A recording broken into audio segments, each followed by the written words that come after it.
কথায় আছে স্বাধীনতা অর্জন করার থেকে নাকি স্বাধীনতা রক্ষা করা বেশি কঠিন। ঠিক তেমনি একটি জমির মালিকানা হস্তান্তর করার থেকে নাকি সেই সকল সম্পত্তির অনুকূলে একজন ব্যক্তির মালিকানা প্রতিষ্ঠিত করা এবং রাষ্ট্রীয়ভাবে স্বীকৃতি নেওয়া আরো বেশি কঠিন। এই কঠিন পথগুলোকে আপনি যদি সঠিকভাবে পাড়ি দিতে চান তাহলে আপনাকে পদে পদে নানানভাবে হয়রানির সম্মুখীন হতে হবে। ঠিক তেমনি আপনি যদি মুদ্রার অপর পৃষ্ঠায় যে অন্ধকার, সেই অন্ধকার পথে হাঁটেন তাহলে এই ধরনের সেবাগুলো আপনার কাছে পানির মতো সহজ।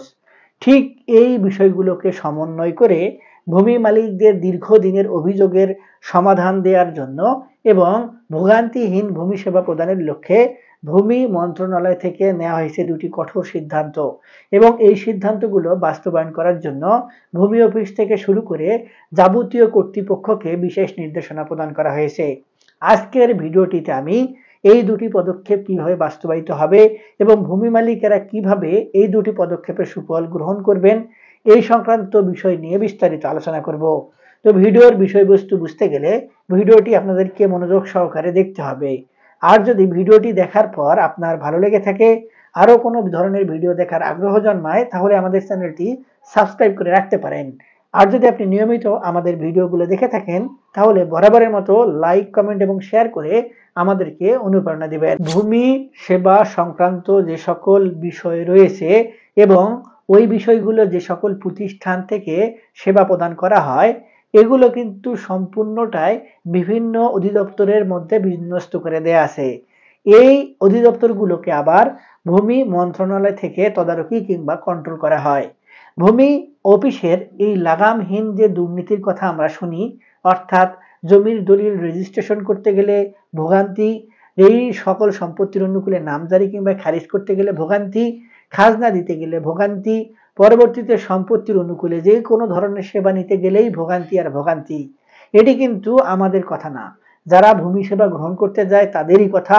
এবং আমাদের ভিডিওগুলোর কমেন্ট বক্সে এসে বিভিন্ন জনের বিভিন্ন মন্তব্য। অনেকেই বলে আপনারা শুধু নিয়মের কথা ফোনেই বলে যান কিংবা ভিডিওর মাধ্যমেই বলে যান। দেখুন, আইন সবকিছুরই রয়েছে কিন্তু আইনের প্রতিপালন কিন্তু কোথাও সেভাবে লক্ষ্য করা যায় না। এখন ভূমি মন্ত্রণালয় কিন্তু এই বিষয়গুলোকে প্রতিপালিত করে নানান সময় নানান উদ্যোগ গ্রহণ করে থাকে। এখনো ভূমি মালিকদের যেভাবে হয়রানি করা হয় সেই হয়রানি বন্ধের জন্য কিছু পদক্ষেপ কিন্তু রিসেন্ট গ্রহণ করা হয়েছে এবং এই পদক্ষেপগুলোর মধ্যে যেগুলো গুরুত্বপূর্ণ সেই পদক্ষেপগুলোকে কঠোর নির্দেশনা স্বরূপ ভূমি অফিসগুলোকে মানতে কিন্তু নির্দেশনা প্রদান করা হয়েছে। এই মর্মে ভূমি মন্ত্রণালয় থেকে বর্তমান প্রেক্ষাপটে দুটি সিদ্ধান্তকে জরুরিভাবে কঠোর হস্তে বাস্তবায়নের জন্য নির্দেশ প্রদান করা হয়েছে। এর মধ্যে সর্বপ্রথম এবং গুরুত্বপূর্ণ যে বিষয়টি সেটি হচ্ছে নামজারির ক্ষেত্রে, এবং এই নামজারির ক্ষেত্রেই কিন্তু ম্যাক্সিমাম সময়ে দুর্নীতিটা হয়। 1177 টাকার নামজারির কাজ 1 লক্ষ টাকা দিয়েও অনেক সময় সম্পন্ন করা সম্ভব হয় না। এর পেছনে ভূমি অফিসও যেভাবে দায়ী, ঠিক তেমনি অতিরিক্ত চাপও কিন্তু আরেকটি ভাবে দায়ী এবং আমাদের দুর্বলতা কিংবা আমাদের কিছু কূটকৌশলও কিন্তু এর প্রধান কারণ।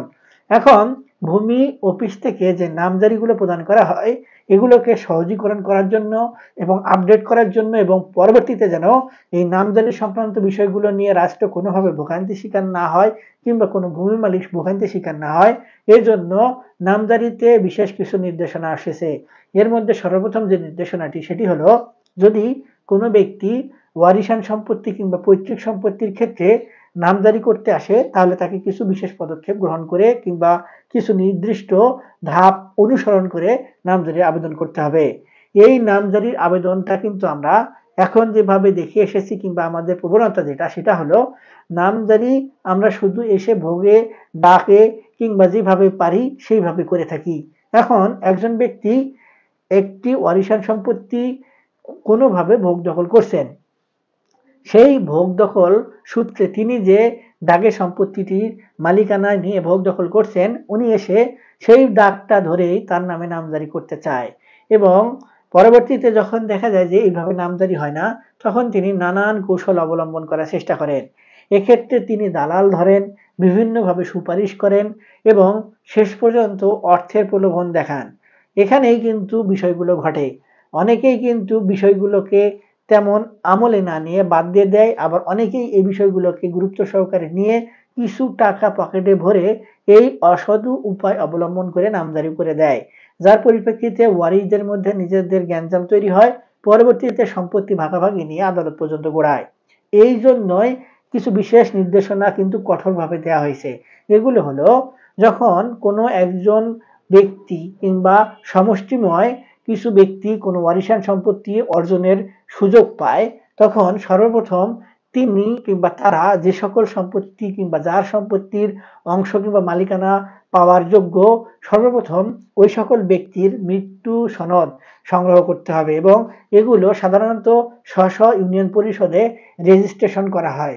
অর্থাৎ আপনারা যেখানে জন্ম নিবন্ধন করেন সেখানেই কিন্তু কোনো একজন ব্যক্তির মৃত্যু নিবন্ধনও করা হয়। আপনারা যখন একটি মৃত সনদের সার্টিফিকেট নিবেন, তারপরে আপনারা ওই সকল ব্যক্তির যে সকল ওয়ারিশারা রয়েছেন সম্পত্তির অংশ পাওয়ার যোগ্য, তাদের নিজেদের সকলের অংশগ্রহণে একটি ওয়ারিশান সনদও কিন্তু সংগ্রহ করতে হবে এবং এই ওয়ারিশান সনদটি আপনার ইউনিয়ন পরিষদের চেয়ারম্যান, উপজেলা পরিষদের চেয়ারম্যান কিংবা সিটি কর্পোরেশন এলাকায় থেকে সিটি কর্পোরেশন থেকে প্রদান করা হয়।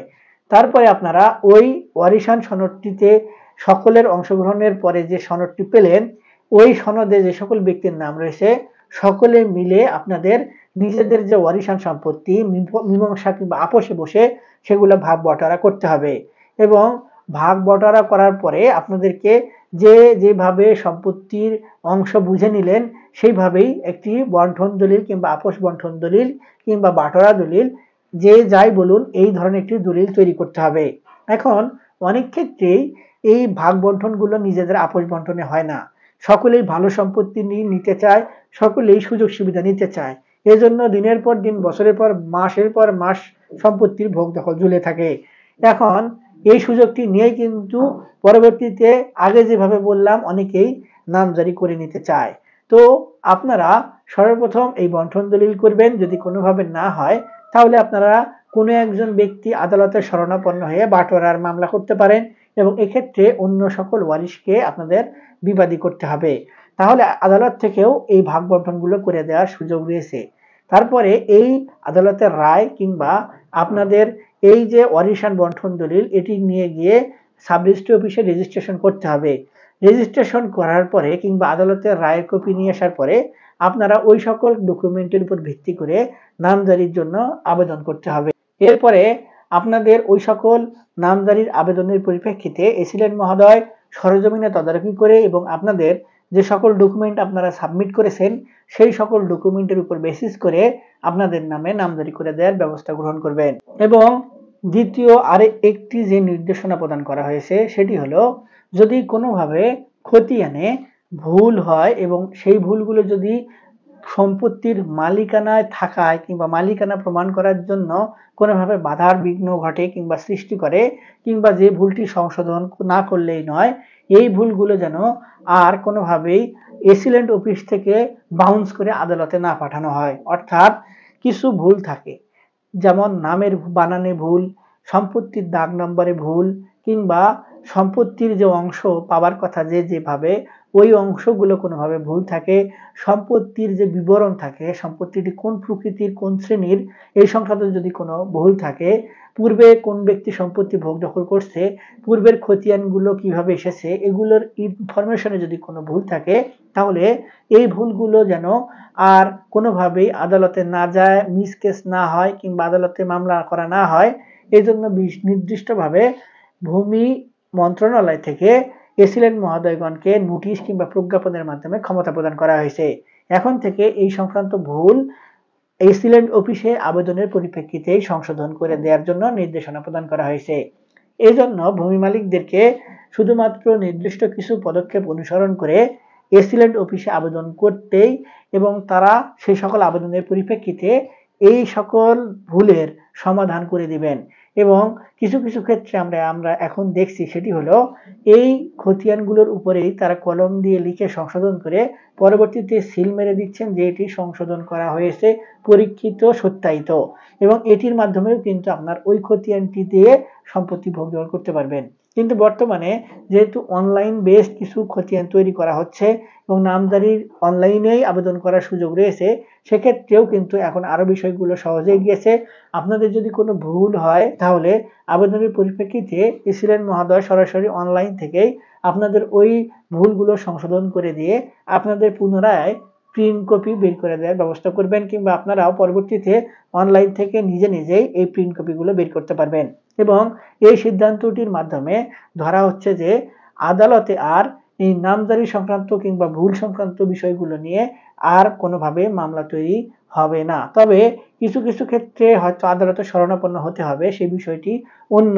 তবে এই যে বিষয় অর্থাৎ সম্পত্তির মূল মালিকানা সংক্রান্ত কিংবা মূল বিষয়বস্তুতে কোনো পরিবর্তন হবে না, এই বিষয়টিকে মাথায় নিয়ে যে সকল ভুল সংশোধন করার মতো সেই সকল ভুল সংশোধন করে দেওয়ার এখতিয়ার কিন্তু এখন এসিল্যান্ড মহোদয়গণকে দেওয়া হয়েছে।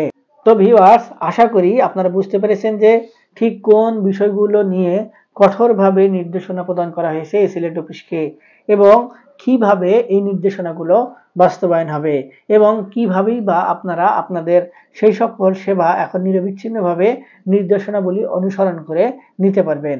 তারপরে যদি এই সংক্রান্ত বিষয় নিয়ে আপনাদের আরো কোনো ধরনের সন্দেহ থাকে, তাহলে আপনারা অনলাইনের মাধ্যমেই বিষয়গুলো সম্পর্কে ক্লিয়ার ধারণা পেতে পারেন। তারপরে যদি আমাদের থেকে আরো কোনো কিছু জানতে চান, তাহলে আমাদের ভিডিও নিচে কমেন্ট বক্স রয়েছে, সেখানে কমেন্টস করবেন, আমরা আপনাদের সহযোগিতা করার চেষ্টা করব। আজকে এই পর্যন্তই, দেখা হবে সামনে নতুন কোনো ভিডিওতে। ততদিন পর্যন্ত ভালো থাকবেন। ধন্যবাদ।